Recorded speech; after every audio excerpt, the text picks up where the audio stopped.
Hey everyone, welcome to Neil Talks. My name is Neil, and it's time to talk The Expanse. And holy heck, this story accelerated quickly. I am so intrigued by everything that's happening with the ring, because yes, there's the protomolecule turned itself into a ring on the far side of Uranus. It's got some sort of, not a force field, but some sort of barrier in the middle of the ring that if you hit going too fast, you're dead, but your ship's fine. You don't just go through to the other side. You enter this bubble realm where if you go too fast, you get attracted to this nucleus. If you touch the sides, you disappear out of existence, it would appear. There's a Martian ship in there with the Rocinante chasing the Rocinante, trying to arrest the crew and reclaim the Rocinante for the Martian Navy. And the Behemoth has entered as well. The OPA flagship, because Belters believe that the ring, that anything beyond the inners is theirs. Naomi's left the Behemoth in a little skiff. She's trying to rejoin the Rocinante. Of course, communications are down. Holden has left the Rocinante because he's had a conversation with Miller, and he's just spacewalking towards this nucleus, which Miller is calling the crime scene. So what are we going to encounter there? We spaced our documentary film crew because the cameraman sabotaged the Rocinante, and they're probably going to get picked up by the Martian ship. So there's like there's the entire OPA fleet, because it's not just the Behemoth that entered, all the little accompanying ships entered as well. But there's 3 players within this bubble. There's the OPA, there's the Martian ship, and there's the Rocinante. And there's also people moving between all 3. Everything is up in the air. And don't touch the sides. Meanwhile, just outside the ring, we have the rest of the Martian fleet. We have the entire UNN fleet. Most civilians have been sent back towards the inner planets by the UNN, now that this situation has turned a little more military. Because what's happened? Well, this random woman, Melba, that we got introduced to a few episodes back, she sabotaged one of the UN science vessels on this expedition as part of this flotilla, triggered a bomb, and then triggered a broadcast from the Rocinante, this with the help of our cameraman, a little bit clueless, making it appear that Holden has A, sided with the OPA, and B, declared the ring OPA property, forcing the Behemoth to fire upon the Rossi and triggering this whole event in the first place. What have we learned about this Melba since? Well, she's Jules Pierre Mao's older daughter, Julie's older sister. I don't know if Melba's her real name or that's just the name she's going by while undercover here as support staff for the UNN, but we learned a little bit more of her story, and this is basically her personal vendetta against Holden and the Rocinante for bringing her father down. Her father's now in jail, rightfully so, for all of his involvement with these Calibans and Aaron Wright and all of that.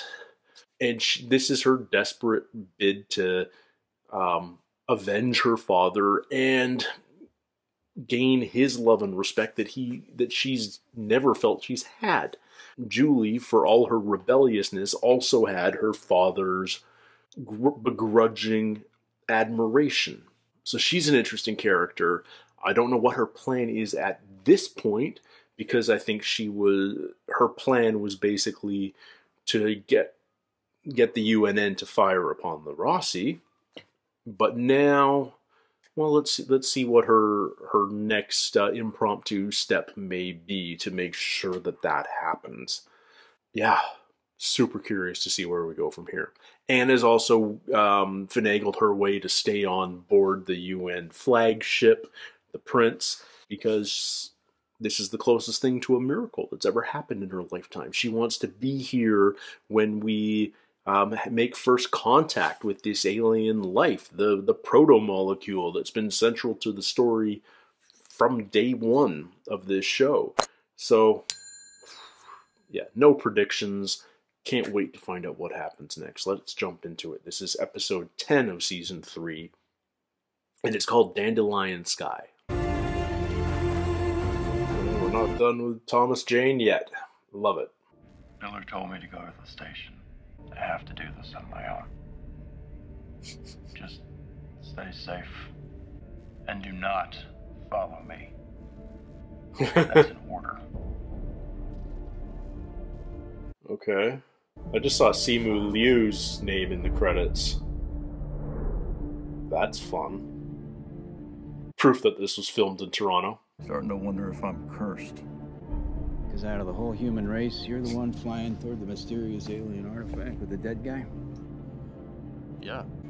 You're the patron saint of lost causes, kid. I love that he's going 12,000 miles an hour, or kilometers an hour right now. Patron saint of lost causes.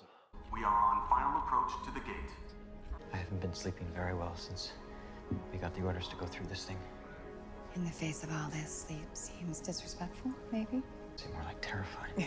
You think God wants us to be here?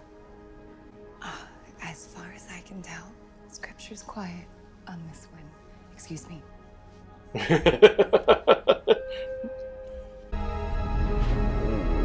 Welcome to the bubble. This is incredible. We have to get some probes out ASAP. Can't we just enjoy it for a minute? What are those purple glows? You tell me. Is that her skiff? Naomi's? That's the slingshotter, Oh no, that's a slingshot. Okay. Belter torpedo, MCRM probe, in the same orbit, the same distance apart. Okay, so that's everything that went too fast. What is this place? Rocinante, please respond. No comms. Why aren't you talking? Because they need you to fix their comms. We are ordering you to break off. You have been fairly warned. Shuzhen out. Same to you. Asshole. Whoever that is, they're headed straight for that thing in the center. Has to be Holden. That's definitely his style. So he's Oh, crazy. she's in that I ship. suppose you could make that argument. Fantastic. But I don't believe And he would there's blow up the Simu. Sun Moon. That's definitely not his style. Our orders are to stop him before he does anything down there. And that's what I intend to do.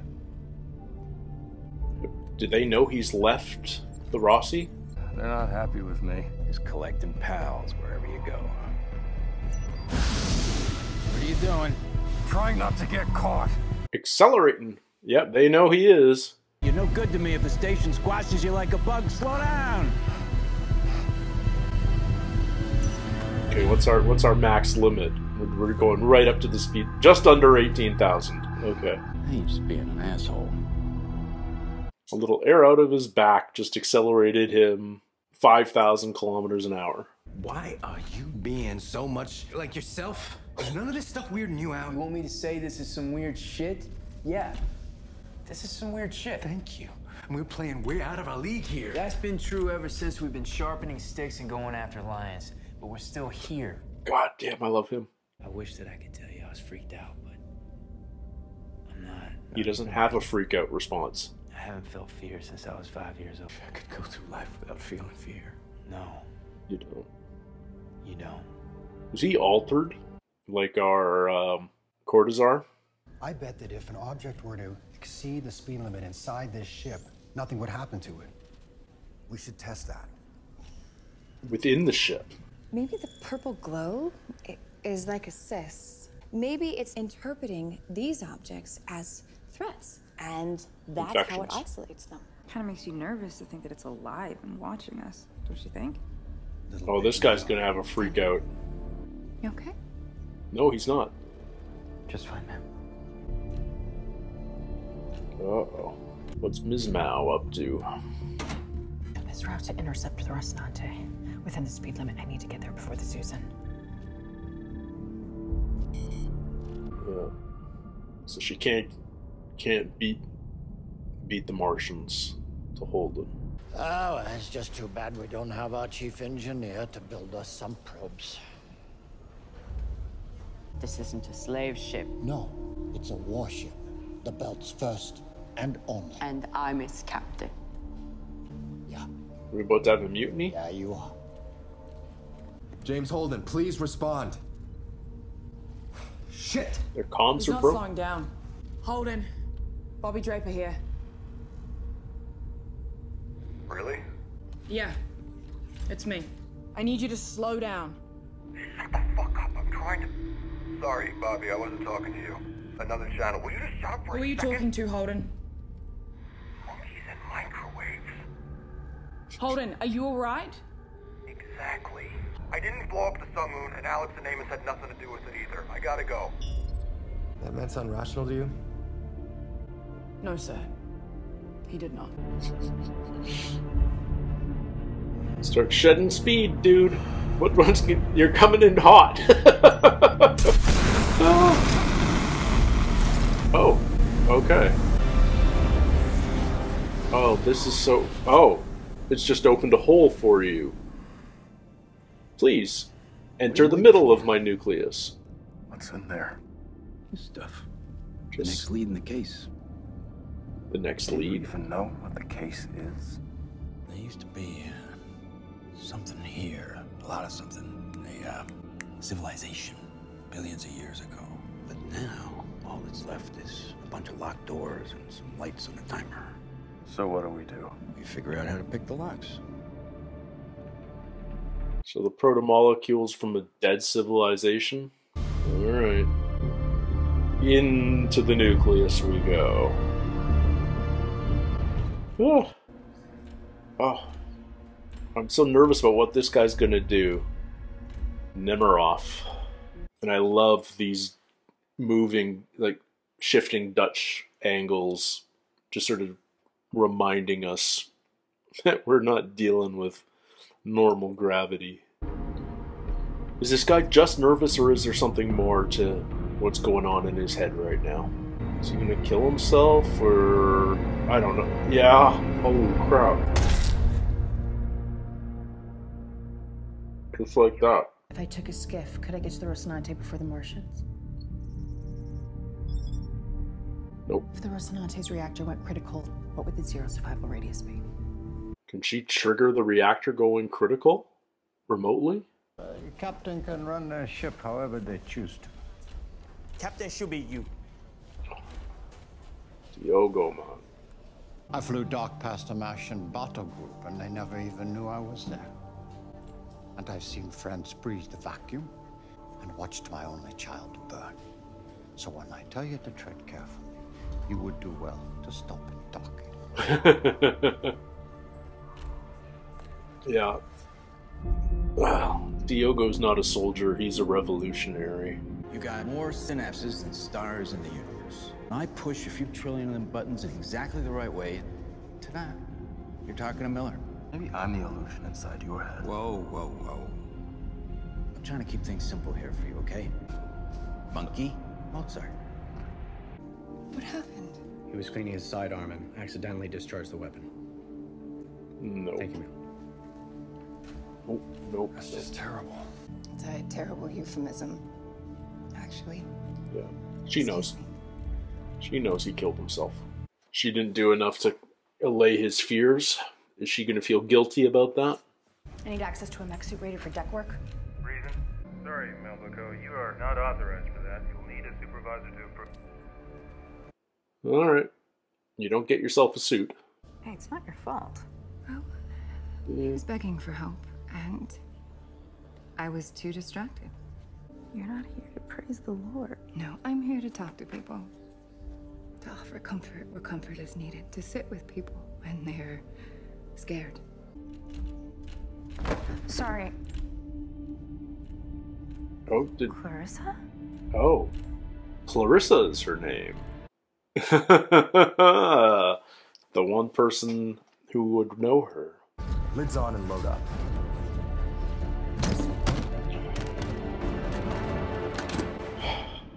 Alright, we got grenades. I don't feel good about Mars approaching the nucleus. I only spoke with him a few times, and I regret that I didn't know him better. We can treat each other gently. Reach out to those in need. It will increase our joy and diminish our pain, and it will honor Jordan. You look preoccupied. Saw a ghost. I saw someone who didn't want to be seen. Are you going to reach out to her? You think I should? I think you should do what you think is right. You can trust your judgment. You obviously don't know me very well. Oh, Clarissa Mao, what's your next plan here? You want the Rocinante's reactor to go critical?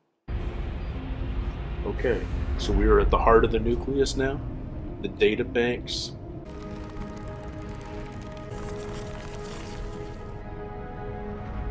Okay. Complete that circuit. The stalactite and the stalagmite. Okay, that's what I do. Keep framing him in the gap. Finish the job. Interesting. Oh, here comes Mars. Just like that. We landed. Oh, chills. For all I know, touching that thing could end up killing everyone I love. Miller? Oh, he's gone. You just can't stop giving me advice, can you? I'm trying to help you. Yet still you call me out in front of the crew. Yeah, I could have done that better. You did what you meant. And after I left, I bet you were all praised for me, yeah? Respect the captain and so on. That way when the turn comes and you take over, they all know it was because you had to. No choice. Oh, we have a problem. We need to work it out. Or else what? She has a really good read on that situation. She's so damn badass, drummer. You have me confused with someone else. Nope. No, I don't.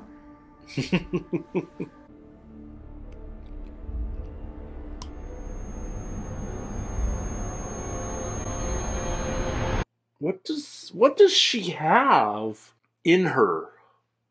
What the heck was that? I tried to be the angel, but I was so scared. This is like Julie always sitting at the trunk of her tree. So, she held my hand. It's good to see you, Miller. Hold in! Get the hell out of here, Bobby. I don't want you to get hurt. Listen to me. I have to do this. There's no way to explain, but you gotta trust me, please. Think of putting them all in danger. Do not take another step, Holden? or we will shoot. Doesn't want to hurt us.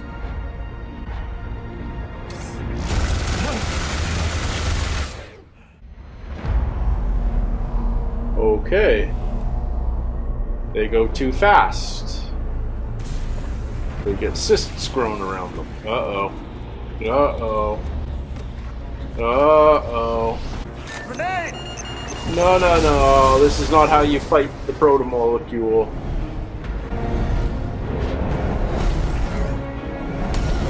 Oh, shit. Everything gets stopped all at once. Oh, shit, oh, shit, oh, shit. Holy crap, we just disassembled them. Now or never, Holden. Finish it. What's gonna happen? Oh, Jesus. That's all it takes. We become one with the protomolecule. Oh, we're going... What? We're going back in time. Jeez.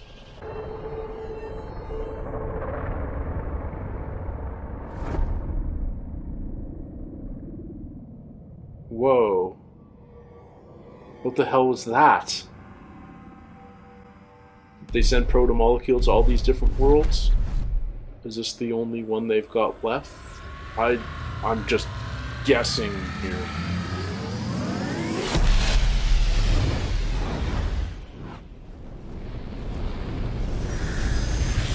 What? Was that where it came from?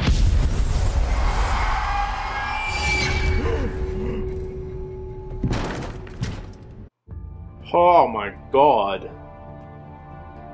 So not surprisingly, the proto-molecule has complete control over everything within the bubble. It can just instantly halt the Nauvoo and the Rossi and, well, every vessel within the bubble. It can stop bullets and contain grenade explosions and disassemble Shang-Chi like it's nothing and turn him into his constituent elemental particles and absorb him into this nucleus.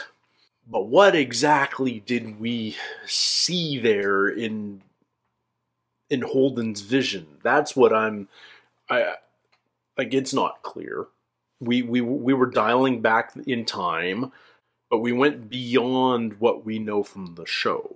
We went further back. We went to these multiple holes, these multiple ring holes to multiple systems, and it seemed like there was only one left. I don't know. I mean, I'm sure there was a ton of discussion after this episode about what we just saw.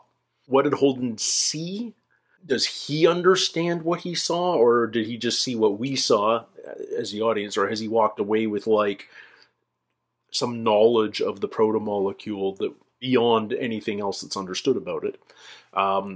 His conversation with Miller seemed to indicate that the proto-molecule comes from a dead civilization, which isn't completely surprising. Who knows how long it was stuck in as an extrasolar object in our system before it was discovered by us. Could have been there for billions of years. The civilizations just don't last that long. So yeah. So many questions. Anna's dealing with the guilt of kind of ignoring this one guy who was genuinely frightened of the situation the princess found itself in, going through the ring. Does God want us to be here? I was worried for a moment that it may have been something more nefarious, but no, it was just good old-fashioned fear of the unknown. And he would rather kill himself than face what it may be. Even though I have to imagine suicide is a mortal sin in... Did we say that she's a Methodist? The churches are a little different in the States versus Canada. Anyway, of course Bobby Draper's on the Martian ship that went through the ring. And of course she's on the skiff that confronts Holden. I'm frankly a little surprised. I was a little surprised at the time that the proto-molecule allowed that Martian shuttle access to the nucleus. But I guess it just didn't view them as any sort of threat or interference at all. And based on the way it dealt with them, that seems to be the case. It does raise that interesting question, though, like Miller and Holden's conversation again. Let's go back to that. Why does Holden, in particular, find himself at the center of all of these epic moments in system history? It's beyond Forrest Gump, because he has so much agency in it. It's not just random happenstance, and yet he seems so central to the story beyond just the fact that this is the story of The Expanse. It feels like there's something there. What that something is, just his programming, as the proto-molecule calls it. Is there no free will? And if there is no free will, and there is some sort of programming that ensures that Holden is centrally involved in all of these events, then what is his purpose? What is the point of that programming? Like, we're getting into some really interesting philosophical religious discussion here, and I don't think that's accidental, and it's certainly not accidental that we introduced a character bringing that religious perspective to the discussion in Anna with this latest book. Alien life will trigger these discussions because it challenges so many of these preconceptions that religion espouses, and it forces many people to reevaluate everything that they have faith in. It's not about belief, it's not about knowledge, it's about faith. It's what do we just trust without evidence? And suddenly there's new evidence that challenges all that trust. So I think it's really cool that we've explicitly involved religion into the discussion now. I'm sure there's going to be a further exploration of all of that as the story progresses. I'm really interested to see and hear more of that. We learned Melba's name as well. Melba is Clarissa Mao, and she did get recognized by this socialite masquerading as an observer who was friends with Julie. But Clarissa, she's still actively trying to destroy Holden. She needs to punish Holden for what he did to her father. She believes in the righteousness of her father. She wants to earn her father's love and respect, which she never felt she had. You know, that seems apparent. But she's done something. She's modded herself or something. We saw hints of it back when she was on the science ship that she was tampering with, that she was sabotaging. And we saw it again when she was confronted here. But what exactly? Like, feels like, you know, if she triggers something with her jaw or, you know, biting down on the right molar, it's not like a cyanide capsule, but you know what I mean. It's just like, do something, and like something unnatural started to happen with her just prior to the protomolecule stopping everything in its tracks. Everything mechanical. I need to watch another episode. But you can feel that we're amping up. I think this book concludes with the end of this season, and from here on out, we do a book a season, and we sort of have a more conventional storytelling rhythm. But that's exciting because it means we've got 3 episodes to go, and this is wrapped up. But man, we're accelerating quickly. It's impossible to predict what's going to happen next because this is such a fantastical setting, and yet because we've established in the first 2 seasons how scientifically grounded this show is, it doesn't feel nearly as fantastic or otherworldly or magical as it might otherwise feel. The fact is science is such a central, hard science fiction is such a central part of this show that we see this bubble that doesn't behave in any way that our conventional understanding of physics explains. It only, our natural conclusion isn't this is magic, it's this is science we don't understand yet. The protomolecule has a greater understanding and ability to control physics than the human race can comprehend or manifest. And it's cool. We wouldn't think the same way if we hadn't established how grounded this universe is in the first 20 plus episodes. But now that we're here, we can do something that in any other story would be considered magical. And that's not our reaction, because we've been conditioned to believe that there's an explanation, a scientific explanation for everything in the universe of The Expanse. And that's pretty cool. That's especially considering what we're seeing now that we're in the bubble. But yeah, cannot wait for next week. Can't wait to find out more. Can't wait to see what happens next. I hope you guys are on board with me. And until then, everybody, Take care. Stay healthy. We'll see you soon. Cheers.